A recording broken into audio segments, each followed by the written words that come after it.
Hello YouTube. Okay, isi-share ko sa inyo ang aking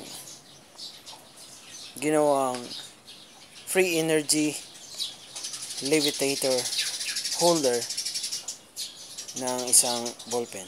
Kamihan sa office natin, ang isang ballpen ay inilalagay lang sa table na ganyan lang. So ngayon, gagawin natin itong mas amazing ballpen.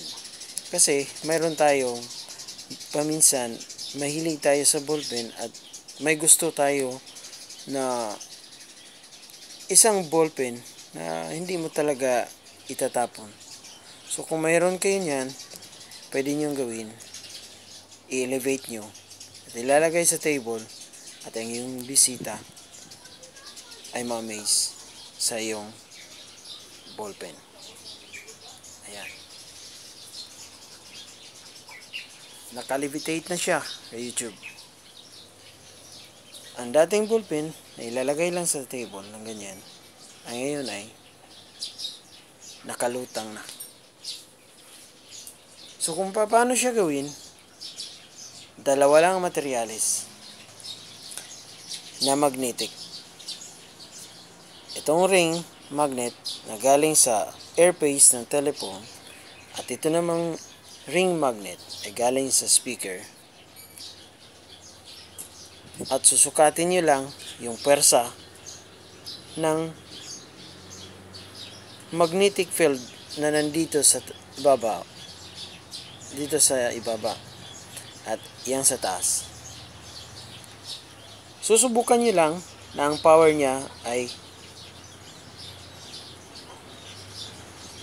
mabawasan na itapon siya at i-elevate niya ng ganyan. That's an amazing levitation of a ballpen holder.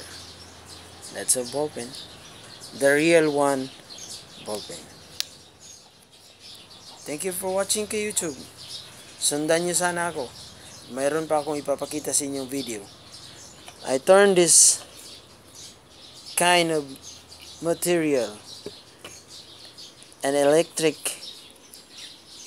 fan, turn into a free energy fan. Sundan nyo lang ako. Thank you for watching. God bless.